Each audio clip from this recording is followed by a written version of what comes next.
नमस्कार विद्यार्थी मित्रांनो, आज आपण आधुनिक भारताचा इतिहास पाहणार आहोत. यामध्ये युरोपातील प्रबोधनाची चळवळ आणि युरोपियनाचे भारतामध्ये आगमन, ब्रिटिश जे भारतामध्ये आले त्यापूर्वीचा थोडा इतिहास आणि तिथून सुरू होत असतो आधुनिक भारताचा इतिहास. एक स्टोरी टाईप आपण पाहणार आहोत. त्यामुळे आपणाला हा व्हिडिओ देखील पाहताना मजा येईल किंवा तुम्हाला समजत जाईल की अभ्यास कसा करायचा आहे. तर सुरू करूया. इसवी सनाच्या 14व्या शतकामध्ये युरोपातील अराजकतेचा कालखंड म्हणून या कालखंडाला ओळखले जाते. त्याचबरोबर परीक्षेमध्ये प्रश्न येतो, तमोयुग कोणत्या कालखंडाला म्हटलं जातं? अंधकारयुग असं देखील त्याला संबोधलं जातं. तर 14व्या शतकाच्या कालखंडाला तमोयुग किंवा अंधकारयुग असे म्हटले जाते. तर या काळामध्ये समाजाच्या मनावर धर्मगुरूंचा पगडा होता. त्यामुळे ग्रंथप्रामाण्यास महत्त्व येऊन नवीन विचार, नवीन शोध यांची या काळामध्ये आबाळ झाली होती. 15व्या शतकाच्या उत्तरार्धात आणि 16व्या शतकाच्या सुरुवातीस मात्र युरोपातील या समाज मनस्थितीमध्ये आमूलाग्र बदल झाला आणि युरोपात नवीन विचाराचे वारे वाहू लागले व युरोपातील प्रबोधनाच्या चळवळीस प्रारंभ झाला. यामध्ये समोर तुम्हाला एक चित्र दिसत असेल, तर यामध्ये हा जो बल्गेरियाचा भाग दिसतो, तर हा भाग आहे कॉन्स्टँटिनोपल. तर या कॉन्स्टँटिनोपलमध्ये काय झालं की 1453 मध्ये कॉन्स्टँटिनोपल हे तुर्कांच्या ताब्यामध्ये गेले आणि तुर्कांच्या ताब्यामध्ये गेल्यामुळे युरोपियनचा हिंदुस्थान किंवा भारताशी येण्याचा हा जो काही मार्ग होता तो बंद झाला आणि त्यामुळे युरोपियनना भारतात येण्यासाठी नवीन जलमार्ग शोधणे हे एक प्रश्न तयार झाला. त्यांना एक जलमार्ग शोधायची गरज पडली, कारण तुम्हाला इथं भारत दिसत असेल, तर या भारताला येण्यासाठी भूभागातून जो मार्ग होता तो हा खुष्कीचा मार्ग हा बंद झाला. हे जे देश होते युनायटेड किंगडम म्हणजे ब्रिटिश युनायटेड किंगडम, त्याचबरोबर जर्मनी, हे ऑस्ट्रिया, स्पेन, हे सर्व त्यावेळी डच वगैरे आले होते भारतामध्ये व्यापाराच्या दृष्टिकोनातून. तर यामध्ये काय झालं की त्यांना एक जलमार्ग शोधणे गरजेचे होते. 1453 तुर्कस्तानने कॉन्स्टँटिनोपल हे शहर जिंकून घेतले आणि पर्यायाने भारत युरोप यामधील इराणच्या आखात कॉन्स्टँटिनोपल हा खुष्कीचा मार्ग बंद झाला होता. तो खुष्कीचा मार्ग बंद झाल्यामुळे नवीन जलमार्ग शोधणे गरजेचे होते आणि त्यावेळेला युरोपामधून कोलंबस हा भारताला शोधण्याकरता निघाला.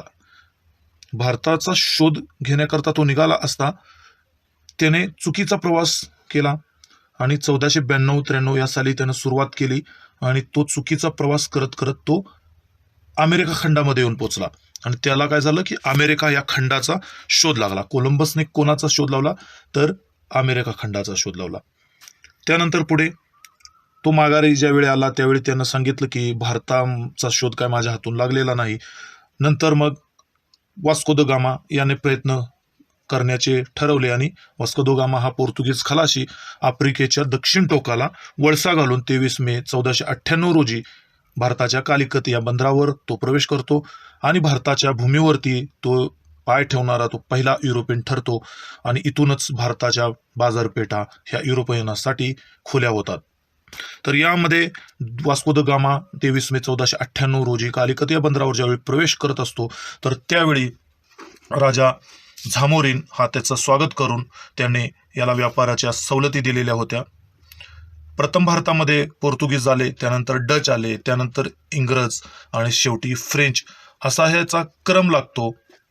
त्याचबरोबर अल्बुकर्क हा पोर्तुगीज सत्तेचा संस्थापक मानला जातो. तो 1510 मध्ये त्याने विजापूरच्या आदिलशाकडून गोवा प्रांत जिंकून घेतला. पोर्तुगीजांचा पहिला व्हाईसरॉय डी अल्मेडा, दुसरा व्हाईसरॉय अल्फान्सो डी अल्बुकर्क. त्याचबरोबर पोर्तुगीज हे सर्वाधिक काळ भारतामध्ये राहिले, 450 वर्ष इतके राहिले. त्याचबरोबर 1510 ते 1961 साली ते परत गेले. त्यानंतर पुढे 1510 पासून 1961 पर्यंत 450 वर्ष. तर वास्को द गामा जो होता तो 1497 मध्ये 4 जहाजे 170 खलाशी घेऊन तो वास्को द गामा हा दर्यावर्दी भारताकडे निघाला. आणि या चित्रामध्ये जसं दिसत आहे त्याप्रमाणे या युरोपातून तो निघाला आणि ह्या आफ्रिका खंडाला त्यानं वळसा घालून केप ऑफ गुड होप या मार्गे तो वळसा घालून कालिकतच्या या बंदरावरती तो पोहोचल्यानंतर ब्रिटिशांचे आता हा पोहोचला. त्यानंतर ब्रिटिशांचे जे भारतामध्ये आगमन झाले त्याचा विकास किंवा ते कसे आले हे आपण पाहू. त्याचबरोबर पोर्तुगीज हे मधील पोर्तुगीजांची जी होत होती ती प्रगती ती पाहून इंग्रजांना देखील वाटू लागले की आपण ही भारतामध्ये गेलं पाहिजे, व्यापार केला पाहिजे आणि पैसा मिळवला पाहिजे. आणि ह्याच दृष्टिकोनामुळे त्यांनी 31 डिसेंबर 1600 रोजी ईस्ट इंडिया कंपनीची त्यांनी स्थापना केली. आणि स्थापना केल्यानंतर इंग्लंडच्या राणीने एलिझाबेथ याने सुरुवातीला 15 वर्षासाठी या कंपनीला पूर्वेकडच्या देशांशी व्यापार करा अशी त्यांनी सनद दिली. त्यानंतर 1609 मध्ये राजा जेम्स पहिला याने कंपनीला कायमस्वरूपी सनद दिली. आणि 1615 साली इंग्रज वकील सर थॉमस रो यांनी इंग्रज जहांगीर बादशाहकडून प्रथम व्यापारी सवलती मिळवल्या. आणि त्यामुळे प्रारंभीच्या काळामध्ये इंग्रजांनी मच्छलीपट्टणम, सुरत, मद्रास, कोलकाता, मुंबई या ठिकाणी आपल्या वखारी उघडल्या. साम्राज्य विस्ताराचा हेतू साध्य करण्यासाठी मात्र इंग्रजांना प्रथम पोर्तुगीज, त्यानंतर डच आणि शेवटी फ्रेंचाबरोबर त्यांना संघर्ष करावा लागला. त्याचमुळे इंग्रज फ्रेंच संघर्ष आणि यालाच 3 कर्नाटक युद्ध देखील म्हटलं जातं. 1746 ते 1763 या वेळेमध्येही संघर्ष झाली, 3 कर्नाटक युद्धे झाली. त्यामध्ये 1650 साली स्पेनने पोर्तुगालचा पराभव केला आणि 1654 मध्ये इंग्लंडने हॉलंडचा पराभव केला.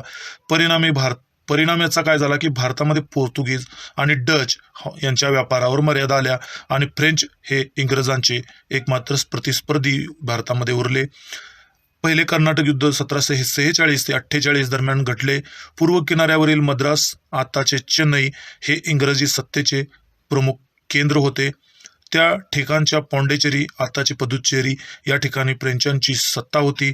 युरोपामध्ये इंग्लंड, फ्रान्स यांच्यामध्ये नेहमीच संघर्ष होत होता आणि याचे पडसाद भारतामध्ये उमटत चालले होते. आणि यामधूनच इंग्रज फ्रेंच यांच्यामध्ये 1746 ते 48 या दरम्यान एक युद्ध झालं. त्या युद्धाला इंग्रज फ्रेंच युद्ध किंवा पहिले कर्नाटक युद्ध म्हणून संबोधले जाते. आणि या युद्धामध्ये फ्रेंचांनी मद्रास जिंकले व तहानंतर ते इंग्रजांना परत केले. या गोष्टीचा राग आल्यानंतर दुसरे कर्नाटक युद्ध देखील घडले. ते 1748 ते 1754. 1748 ते 54 या दरम्यान हैदराबाद आणि आर्काट हे कर्नाटकामध्ये येतं. तर येथील नवाबांच्या गादीमध्ये चाललेल्या त्या ठिकाणी नवाबाच्या गादी संदर्भात जी भांडणे चाललेली होती तर त्या भांडणामध्ये फ्रेंचांनी हस्तक्षेप केला आणि डुप्ले आणि बुसी या अधिकाऱ्यांमार्फत त्यांनी त्यांचे स्वतःचे वर्चस्व स्थापन करण्याचा प्रयत्न केला. परंतु इंग्रजांनी त्यांच्या गव्हर्नर सँडर्स आणि क्लाइव्ह या अधिकाऱ्याच्या पराक्रमाच्या जोरावर आर्काटक हे फ्रेंचाकडून काढून घेतले.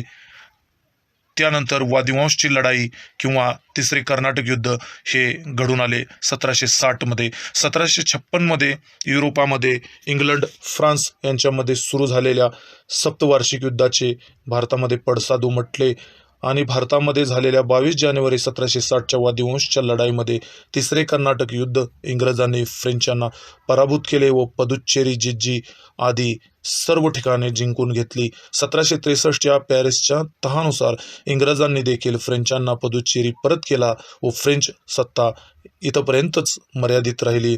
त्यानंतर इंग्रजांनी आपले लक्ष हे बंगाल या प्रांताकडे वळवले आणि त्याच ठिकाणावर इंग्रजांचा वाढता प्रादुर्भाव दिसून येतो. हा बंगाल प्रांत त्या वेळचा होता. त्यावेळी एक घटना घडली अंधार कोठडी नावाची आणि तिथून पुढे भारताचा इतिहास हा बदलत गेला किंवा इंग्रजांचा विस्तार यातूनच वाढत गेला. अंधार कोठडीची जी घटना आहे ती काय आहे तर कलकत्ता म्हणजे आताचे कोलकाता या ठिकाणी फोर्ट विल्यम नावाचा एक किल्ला आहे आणि त्या ठिकाणी कैद्यांना ठेवले जाते आणि त्या ठिकाणी एक खोली अशी आहे की त्या खोलीमार्फत अंधार कोठडीची दुर्घटना घडली. 1756 ही घडलेली घटना अंधार कोठडी म्हणून ओळखली जाते. यामध्ये सिराज उद्दौला हा या बंगाल प्रांताचा नवाब होता, मालक होता. आणि हा बंगालचा नवाब असताना त्या ठिकाणी इंग्रज गव्हर्नर ड्रेक हा काय करत होता की नवाबाच्या शत्रूंना तो आश्रय देण्याचं काम करत होता. या सर्व गोष्टीचा या नवाबाला राग होता. इंग्रजांनी नवाबाची परवानगी देखील घेतली नाही आणि त्यांच्या वखारींना, कलकत्त्याच्या वखारींना तटबंदी करण्याचं काम या ड्रेकनं सुरू केलं. या गोष्टीमुळे नवाबाला फार राग आला आणि नवाबाने याची हरकत घेत ड्रेकने केलेले बांधकाम हे थांबवण्यासाठी सांगितले. परंतु ड्रेकने ते बांधकाम देखील थांबवले नाही. आणि त्यावेळी नवाबाने काय केलं की फोर्ट विल्यमवर हल्ला करून इंग्रजाकडून तो किल्ला काढून घेतला. त्याचबरोबर गव्हर्नर ड्रेक हा मुलाबाळासंग पळून गेला. सिराजुद्दौला याने सेना अधिकारी हलवले व आणखीन 145 त्यांचे जे काही इंग्रज लोक होते त्यांना किल्ल्याच्या पूर्व दरवाजाजवळ असणारी ती खोली 5x5 त्याचबरोबर 4.25 गुणुले 3 घनमीटर इतकी जी खोली, अगदी लहान खोली होती. तर या खोलीमध्ये वारे जाण्यासाठी वाट नव्हती. अगदी खोली कोंदट होती. हवा येण्यासाठी लहान फक्त खिडकी होती. अशा कोठडीमध्ये 145 लोकांना 10 तास कोंडून ठेवलं गेलं. त्यापैकी 123 जण हे गुदमरून मेले. आणि पुढे काही इतिहासकार अंधार कोठडीच्या या घटनेसाठी कथा म्हणून समजले जातात, कपोकल्पित गोष्ट समजतात. तर काहींच्या मते ती मुळात सत्य आहे, फक्त अतिरंजित करून सांगितली गेली किंवा वर्णिली गेली आहे, असे एक मत यामध्ये आहे. सुरू या प्रकरणामुळे झालेली लढाई हीच प्लासीच्या लढाईची प्रमुख कारण होती.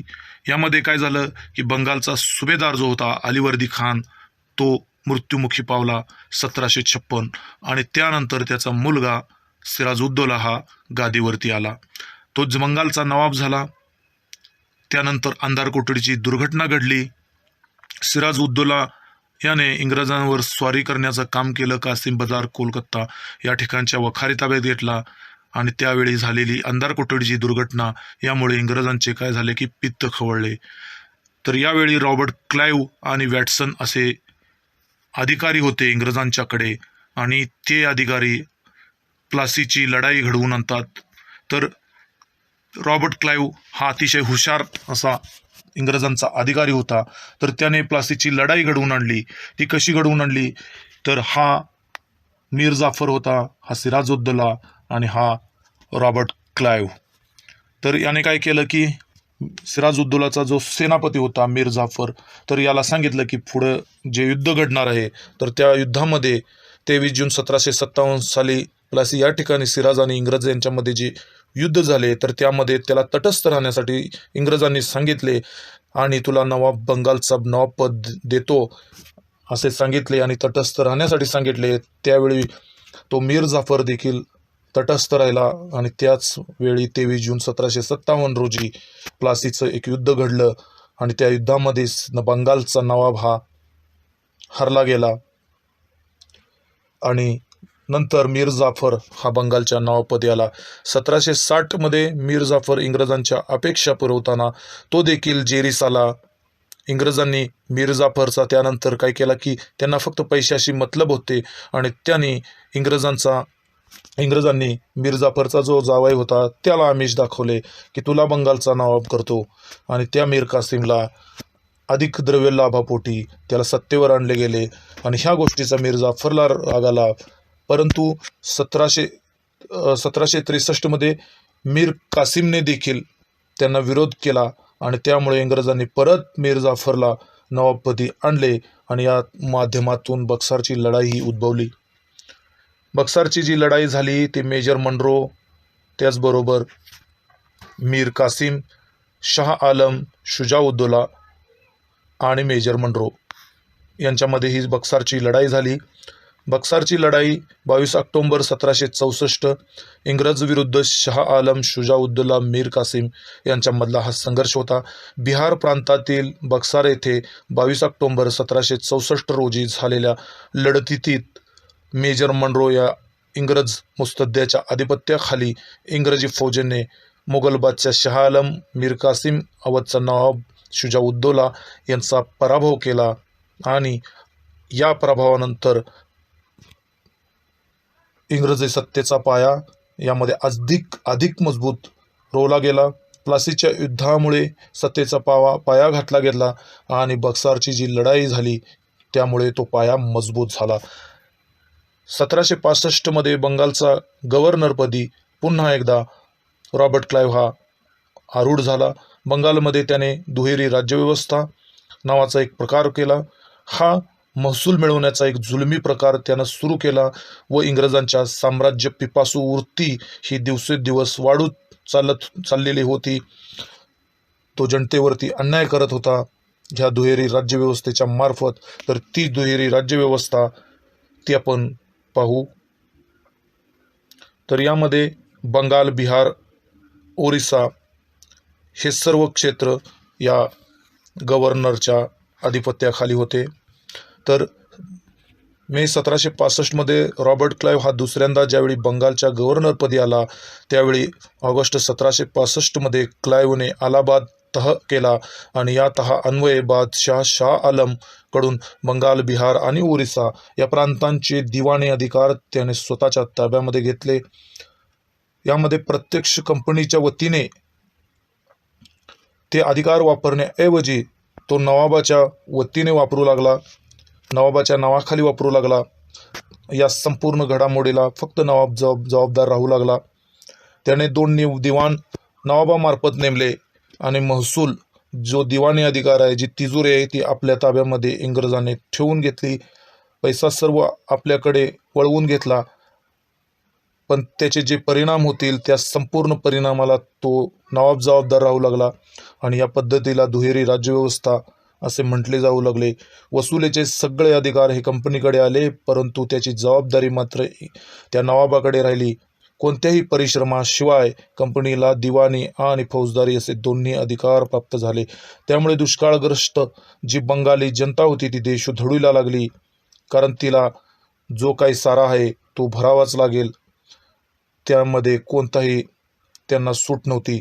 पर्यायाने दुहेरी राज्यव्यवस्थेवर टीका होऊ लागली आणि त्याचे पडसाद हे ब्रिटिशांच्या संसदेमध्ये उमटू लागले आणि त्यावर नियंत्रण ठेवण्याकरता 1773 मध्ये रेग्युलेटिंग ॲक्ट नावाचा एक ॲक्ट संमत करण्यात आला. त्यानंतर या रॉबर्ट क्लाइव्ह नंतर नवीन व्हेरलेफ्ट 1767 ते 1769 आणि कार्टियर 1769 ते 1772 या वेळेमध्ये नवीन गव्हर्नर आले. परंतु यांनी काय केलं की तीच दुहेरी जी राज्यव्यवस्था होती त्या नावाखाली भरपूर भ्रष्टाचार सुरू केला होता आणि त्याचे नंतर रेग्युलेटिंग ॲक्ट संमत करण्यात आला. क्लाइव्ह नंतर आलेले व्हेरलेट 1767 आणि कार्टियर या गव्हर्नर यांनी या काळामध्ये भ्रष्टाचार सुरू केलेला होता. त्यानंतर आला वॉरन हेस्टिंग 1772 ते 1785 आणि त्यामध्येच रेग्युलेटिंग ॲक्ट घडून आले. या क्लाइव्हची दुहेरी राज्यव्यवस्था या ॲक्टनंतर बंद करण्यात आली 1772 मध्ये. त्यानंतर बंगालचा जो गव्हर्नर होता तो गव्हर्नर जनरल झाला, बंगालचा पहिला गव्हर्नर जनरल झाला वॉरन हेस्टिंग 1773 मध्ये. रेग्युलेटिंग ॲक्ट काय होतं तर यानुसार बंगालचा गव्हर्नर हा गव्हर्नर जनरल बनला आणि त्याला इतर अधिकार प्राप्त झाले. मुंबई आणि मद्रास प्रांतावर तो देखरेख ठेवू लागला, त्याच्याकडे ते अधिकार आले. याच्याच काळामध्ये रोहिलखंड प्रकरण घडले, नंदकुमार फाशीचे प्रकरण, चेतन सिंग प्रकरण, अयोध्येच्या बेगमचे प्रकरण, अशी वेगवेगळी प्रकरणं याच्या कारकिर्दीमध्ये गाजली गेली. यामध्ये पहिले इंग्रज मराठा युद्ध 1775 ते 82 या काळामध्ये झाले. सालबाईचा तह 1782 या तहानुसार मराठ्यांना ठाणे आणि साष्टी ही ठिकाणे मिळाली. दुसरे म्हैसूर युद्ध इंग्रज हैदर 1780 व इंग्रज टिपू सुलतान हे युद्ध महत्त्वाचं आहे. 1782 मध्ये पहिले म्हैसूर युद्ध इंग्रजाविरुद्ध हैदर अली 1766 ते 69, तसेच 1784च्या मंगलोर या तहाने हे युद्ध थांबले. 1784 मध्ये पिट्स इंडिया ॲक्ट आला. ब्रिटिश संसदेच्या या कायद्यानुसार कंपनीवर देखरेख ठेवणाऱ्या बोर्ड ऑफ कंट्रोलची निर्मिती करण्यात आली आणि कोलकात्याचा गव्हर्नर जनरलला निर्णायक अधिकार प्राप्त होऊन मुंबई व मद्रासचे गव्हर्नर त्यांच्या पूर्णपणे वर्चस्वाखाली आले. तर रेग्युलेटिंग ॲक्ट जो होता 1773चा तो पाहू. ईस्ट इंडिया कंपनीच्या कृतीमुळे बंगालच्या गैरकारभारामुळे उद्भवलेल्या परिस्थितीवर नियंत्रण मिळवायचं. दुहेरी राज्यव्यवस्थेचे ब्रिटिश संसदेमध्ये जे पडसाद उमटलेले होते आणि भ्रष्टाचाराचा जो कारभार चालू होता वेअरलेफ्टच्या अंडरमध्ये, तर या भ्रष्टाचारावर नियंत्रण ठेवण्याकरता ब्रिटिश संसदेमध्ये एक कायदा पारित केला गेला. त्याच कायद्याला रेग्युलेटिंग ॲक्ट म्हटले जाते.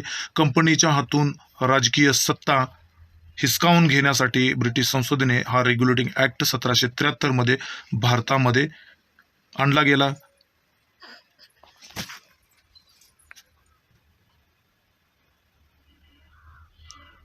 भारतातील ईस्ट इंडिया कंपनीच्या कारवायावर नियंत्रण ठेवण्याची गरज ब्रिटिश पार्लमेंटला वाटली आणि त्यामुळे 1773 मध्ये ब्रिटिश संसदेने हा कायदा मंजूर केला.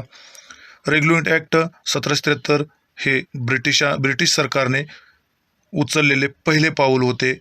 त्यांच्या अंतर्गत कंपनीच्या कारभाराचे नियमन आणि नियंत्रण होते.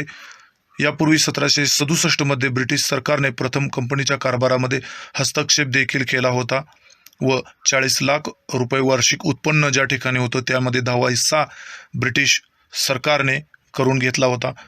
त्याचबरोबर कंपनीची प्रशासकीय आणि राजकीय कार्य प्रथमच या ठिकाणी सरकारने ओळखली होती आणि भारतातील केंद्रीय प्रशासनाचा पाया देखील रोवला होता. रेग्युलेटिंग ॲक्ट यामध्ये बंगालचा गव्हर्नर जनरल म्हणून संबोधले गेले. त्याला मदत करण्याकरता 4 सदस्यीय कार्यकारिणी परिषद स्थापन केली गेली. लॉर्ड वॉरन हेस्टिंग हा बंगालचा पहिला गव्हर्नर जनरल बनला. तो या कायद्याद्वारे मद्रास आणि मुंबईचे जे गव्हर्नर असतात त्यांच्यावर त्याचं बंगालच्या ह्या गव्हर्नरच्या जनरलच्या अधीन झाले गेले. पूर्वी बंगाल, मद्रास आणि बॉम्बेचे गव्हर्नर हे एकमेकांना उत्तरदायी नव्हते आणि ते थेट स्वतःचे निर्णय घेण्यासाठी ते मोकळे होते. परंतु आता तसं होणार नव्हतं. आतापासून महसूल, नागरी आणि लष्करी प्रशासनाचा संदर्भामध्ये केलेल्या सर्व कामांची माहिती ब्रिटिश सरकारला देतील. कंपनीच्या संचालकांचा जो कार्यकाळ आहे तो 4 वर्षापर्यंत वाढवण्यात आला आणि दरवर्षी त्यांच्या 1/4 सदस्यांच्या जागी नवीन सदस्य निवडण्याची पद्धत अवलंबण्यात आली. बंगालमध्ये प्रशासक मंडळाची स्थापना करण्यात आली ज्यामध्ये गव्हर्नर जनरल आणि 4 सदस्यीय नियुक्ती करण्यात आली होती. सदस्य नागरी आणि लष्करी प्रशासनाशी संबंधित होते. बहुमताच्या जोरावर निर्णय घेण्यात आले होते. त्यांची नियुक्ती करण्याचा व काढून टाकण्याचा अधिकार ब्रिटिश सम्राट आणि कोर्ट ऑफ डायरेक्टर यांना दिलेला होता. वॉरन हेस्टिंग हे प्रशासक मंडळाचे पहिले अध्यक्ष झाले. 4 सदस्यीय जे होते ते क्लेवरिंग, मान्सल, बारवेल आणि फिलिप फ्रान्सिस हे लोक होते. या कायद्यानुसार 1774 मध्ये बंगालमध्ये सर्वोच्च न्यायालयाची स्थापना करण्यात आली. न्यायाधीशांच्या व्यतिरिक्त अन्य 3 न्यायाधीशांची नियुक्ती देखील केली गेली. त्याचे पहिले सरन्यायाधीश सर एलिझा ॲफे झाले. कंपनीतील सर्व कर्मचाऱ्यांना त्या अंतर्गत करण्यात आले. न्यायिक पद्धत इंग्लंडप्रमाणेच होत्या. कायदे बनवण्याचा अधिकार गव्हर्नर जनरल आणि त्यांच्या कौन्सिलला दिलेले होता. भारताच्या सचिवांची याला परवानगी देखील घेणे आवश्यक होते. कंपनीचा भ्रष्टाचार शिगेला पोहोचला होता. त्यामुळे या कायद्याद्वारे कंपनीतील कर्मचाऱ्यांच्या खाजगी व्यवसायावर देखील बंदी घालण्यात आलेली होती. त्याचबरोबर त्यांच्या पगारामध्ये वाढ देखील केली होती. कोणत्याही प्रकारची सेटलमेंट किंवा भेट लाच घेण्यासाठी बंदी घातली होती. बंदीचा त्याला नियामक कायदा देखील 1773 म्हटले जाते. याच नियामक कायदा किंवा रेग्युलेटिंग ॲक्ट 1781 मध्ये दुरुस्त्या करून परत निर्माण करण्यात आला आणि या सुधारित कायद्याला ॲक्ट ऑफ सेटलमेंट असे देखील संबोधले गेले. कलकत्ता येथील सर्वोच्च न्यायालयाचे कार्यक्षेत्र निश्चित करण्यात आले. कोणत्याही परिस्थितीमध्ये महसूल गोळा करण्याच्या व्यवस्थेत कोणताही अडथळा येऊ नये. नवीन कायदे बनवताना आणि त्यांची अंमलबजावणी करताना भारतीय समाज आणि धार्मिक प्रथांचा आदर केला पाहिजे, असे देखील या नवीन ॲक्ट ऑफ सेटलमेंट किंवाच नियामक कायदा किंवा रेग्युलेटिंग ॲक्ट 1781 मध्ये नमूद केले गेले. कंपनीचे प्रशासन ब्रिटिश सरकारच्या हातामध्ये येऊ शकले नाही, तरी देखील या कायद्यानंतर 1773 आणि त्यामुळे ब्रिटिश संसदेने काय केलं की पिट्स इंडिया ॲक्ट हा 1784 मध्ये मंजूर केला. याच्यानंतर लॉर्ड कॉर्नवॉलिस 1786 ते 1793 दुसऱ्यांदा हा परत आला 1805 मध्ये व कायमधारा पद्धती याच्या कारकिर्दीतील महत्त्वाची बाब आहे. यामध्ये इंग्रज टिपू सुलतान युद्ध 1790 ते 92 मधील 1792च्या श्रीरंगपट्टणमच्या स्थानी हे युद्ध संपले. कायमधारा पद्धत लॉर्ड कॉर्नवॉलिसची ती कोणती पद्धत आहे तर ब्रिटिश अंमल स्थिर होताना ब्रिटिशांनी कायमधारा पद्धत ही बिहार, बंगाल, ओरिसा या 3 भागामध्ये तात्पुरत्या स्वरूपामध्ये सुरू केली. हा प्रमुख उद्देश शेतसारा वसुली करणे हा होता. यामध्ये जमीनदारांना जमिनी वाटून देण्यात आल्या आणि त्यांच्यावर एक फिक्स असे सारा ठरवण्यात आला. ते जमीनदार काय करू लागले की ते त्यांना कंपनीला जितका सारा द्यायचा होता तो एक फिक्स ठरवला गेला आणि कंपनीला तितका सारा ते देऊ लागले. परंतु अधिकच्या हव्यासापोटी ते शेतकऱ्यांच्यावरती अन्याय करू लागले. दुष्काळ, वेगवेगळे संकट हे याची कोणतीही जबाबदारी ते घेत नसे, फक्त सारा वसुली करणे इतकंच काम ते करू लागले आणि यामधून शेतकरी हे देशोधडीला लागले. कायमधारा पद्धतीमध्ये या पद्धतीला जमीनदारी, मालगुजारी, बिस्वेदारी म्हणून देखील ओळखले जाते. ही पद्धत लागू करण्यासाठी लॉर्ड कॉर्नवॉलिसने काय केलं की जॉन शोअर यांच्या अध्यक्षतेखाली एक समिती नेमली होती. शोअरच्या अहवालानुसार जमीनदार हेच जमिनीचे मालक असल्याचे आणि त्यांना परंपरागत अधिकार असल्याचे नमूद केले गेले होते. कॉर्नवॉलिसने ही पद्धत 1793 मध्ये बंगाल, बिहार, ओरिसा, कालांतराने मद्रास आणि वाराणसी या ठिकाणी देखील सुरू केली. या पद्धतीमध्ये सारा वसूल करण्याचे अधिकार जमीनदारांना देण्यात आले होते व ते जमिनीचे मालक बनले, म्हणून तिला जमीनदारी पद्धत देखील म्हटले जाते. इसवी सन 1793 मध्ये कॉर्नवॉलिसने ही जी व्यवस्था सुरू केली म्हणून ही व्यवस्था सुरू केली आणि त्याला कायम केले म्हणून तिला कायमधारा असे पद्धत देखील म्हटले जाते. या पद्धतीत शासन, जमीनदार, शेतकरी या 3 वर्गांचा समावेश होता. मात्र शासन व प्रजेचा संबंध कधीही येत नव्हता. या पद्धतीमुळे कंपनीला मिळणारा शेतसारा हा फिक्स झाला होता. जॉन शोअरने ही पद्धत प्रथम 10 वर्षासाठी सुचवली होती, परंतु कॉर्नवॉलिसने ती पद्धत कायम केली, कारण कंपनीला येणारा सारा हा कायम फिक्स येऊ लागला. त्यामुळे त्यांना कोणत्याही प्रकारचा अडचण निर्माण झाली नाही शासन करण्याकरता. त्याचबरोबर या पद्धतीमध्ये शेत जमिनीच्या उत्पन्नाची सरासरी काढून दरवर्षी त्या जमिनीमागे किती सारा निश्चित करता येईल याचा विचार करून वर्षाकाठी साऱ्याची निश्चित रक्कम ठरवली गेली आणि 10 वर्षाच्या कराराने जमीनदारांना जमीन महसूल वसुलीसाठी देऊन टाकली. कायमधार पद्धतीमध्ये समाविष्ट असणाऱ्या गोष्टी काय आहेत तर जमिनीची मालकी जमीनदाराकडे देण्यात आली. जमीनदारांनी सरासरीप्रमाणे जास्तीत जास्त सारा निश्चित करून ठराविक सारा सरकारला देणे.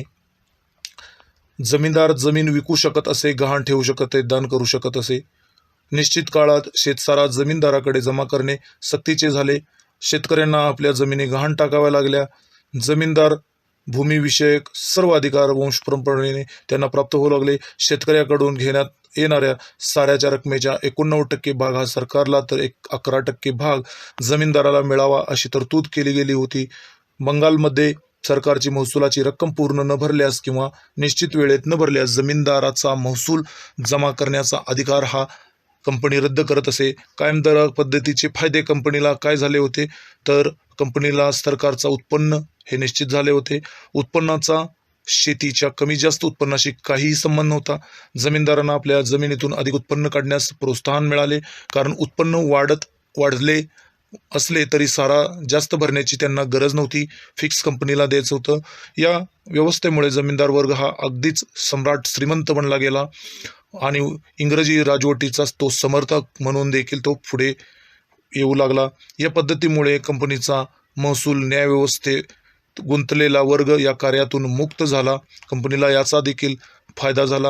या वर्गाला इतर कार्यामध्ये त्याला गुंतवणे शक्य झाले आणि या कायदे कायमधारा पद्धतीचे तोटे देखील आहे. या व्यवस्थेचा सर्वात जास्त फटका कुणाला बसला असेल तर तो शेतकऱ्यांना बसला, कारण ते निर्धन झाले, भूमिहीन झाले, जमिनीवरची गावाची मालकी देखील संपुष्टात आली. जमीनदार हेच मालक बनत गेले. जमीनदार शेतकऱ्यांचे शोषण करू लागले आणि सारा जबरदस्तीने गोळा करू लागले. ज्या जमिनीसाठी महसूल भरायचा तिचीच विक्री करण्याची वेळ शेतकऱ्यांच्यावर आली. ग्रामजीवन विस्कळीत झाले. कृषी व्यवस्थेचे स्थैर्य नष्ट झाले. नव्या जमीनदार वर्गाचा उदय झाला. जमिनीचा मालक असलेला शेतकरी मजूर अथवा कूळ म्हणून काम करू लागला. जमीनदार लोक आपल्या हस्तक अथवा दलालामार्फत करांची वसुली करू लागले. त्यामुळे शेतकऱ्यांना त्रास होऊ लागला. सावकाराकडून त्यांचे शोषण होऊ लागले. या व्यवस्थेत फक्त महसुली उत्पन्नावर त्यांचा डोळा होता. जनतेच्या हिताचा कधीही ते विचार करत नव्हते. त्याचबरोबर कॉर्नवालिस कोड ही संहिता जारी केली गेली. त्याच्यानंतर सर जॉन शोर जे त्यांनी समिती केली होती, तर ते गव्हर्नर जनरल बनले 1793 ते 98 मध्ये. त्यांनी तटस्थतेचे धोरण स्वीकारले. त्यांच्या काळामध्ये मराठ्यांनी 1795च्या काळामध्ये खर्ड्याच्या लढाईमध्ये निजामाचा पराभव केला. त्यानंतर 1793 ते 98 हा काळ झाल्यानंतर लॉर्ड वेलस्ली आले आणि त्यांनी तैनाती फौज अशी एक पद्धत निर्माण केली. 1798 ते 1805 या दरम्यान लॉर्ड वेलस्ली हा स्वतःला बंगालचा सिंह समजत होता. या वेलस्लीने तैनाती फौज नावाची एक प्रक्रिया सुरू केली. वेलस्लीने 1798 मध्ये सर्वात प्रथम निजामावर या तैनाती फौजेचा अवलंब केला. त्यानुसार निजामाने तैनाती फौज स्वीकारली. तिचा खर्च यामध्ये निजामाने तैनाती फौज स्वीकारून त्याचा खर्च द्यावा असे ठरले. निजामाचे परराष्ट्र धोरण हे मात्र इंग्रज ठरवू लागले आणि त्याच प्रकारे टिपू सुलतान 1799, अयोध्येचा नवाब 1801, मराठे 1802 यांच्यावर देखील तैनाती फौज सक्ती केली गेली. तैनाती फौज लॉर्ड वेलस्ली ह्याने 1798 ते 1805 त्याच्या कारकिर्दीमध्ये ही तैनाती फौज त्याने आणली. यामध्ये फ्रेंच गव्हर्नर लॉर्ड वेलस्लीने तैनाती फौजेचा वापर भारतातल्या राज्यांना आपल्या आधिपत्याखाली नियंत्रणाखाली आणण्यासाठी केला होता.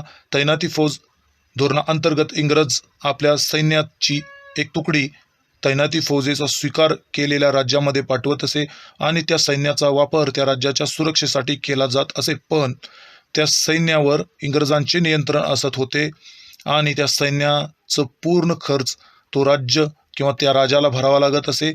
या भूमिकेमुळे इंग्रज हे भारतामध्ये खूप शक्तिशाली बनत गेले आणि त्यांना पूर्ण भारतावर नियंत्रण मिळवणे हे अतिशय सोपे झाले. तैनाती फौज या धोरणामध्ये लादल्या गेलेल्या अटी ज्या काय होत्या, त्या अटी भारतामधील राजांच्या परराष्ट्र संबंधावर फक्त कंपनीचे नियंत्रण राहील. दुसऱ्या राज्याशी बोलणी करणे, युद्ध करणे हे सर्व कंपनीच्या माध्यमातून होईल. मोठ्या राज्यांना शांतता व सुव्यवस्थेसाठी कंपनीची मोठी फौज ठेवावीच लागेल आणि ह्या फौजेचे नियंत्रण इंग्रज अधिकारी हे करत असे. त्याऐवजी ती राज्य कंपनीला अधिकारयुक्त प्रदेश देईल. लहान राज्य मात्र धन देत असत. ह्या राज्यांना आपल्या राजधानीमध्ये इंग्रज रेसिडेंट हा देखील नेमावा लागत असे. कंपनीच्या परवानगीशिवाय राज्यांना दुसऱ्या युरोपियनांना सेवेमध्ये ठेवता येत नाही. राज्यात अंतर्गत कारभारामध्ये कंपनी हस्तक्षेप करणार नाही. राज्याचे अंतर्गत व बाह्य शत्रूपासून कंपनी हे संरक्षण करेल. तैनाती फौज धोरणामुळे कंपनीला फायदा झाला. तो काय फायदा झाला तर तैनाती फौजेमुळे भारतातील राज्य एकमेकापासून वेगळे होत गेले. ईस्ट इंडिया कंपनीला ह्या सगळ्यामध्ये मोठाच फायदा झाला. राज्य एक दुसऱ्यासोबत मित्रता करू शकत नव्हते आणि बरोबर लढू देखील शकत नव्हते. त्याचबरोबर सगळ्या गोष्टीवर कंपनीचे नियंत्रण होते. कुठलाच राजा इंग्रजांच्या विरुद्ध आवाज उठवू शकत नव्हता. कारण त्याची सुरक्षा इंग्रजच करत होते. त्याचबरोबर राजाच्या या कमजोरीचा फायदा इंग्रजांनी संपूर्णपणे उचलून घेतला. एक एक करून सर्व राजांना आपल्या प्रभावाखाली त्याने आणले. भारतीय राजांच्या धनाच्या जोरावर इंग्रजांनी एक विशाल सेना तयार केली आणि पुढे चालून त्यांनी त्याच सेनेचा वापर दुसऱ्या राज्यांवर युद्ध करण्यासाठी केला.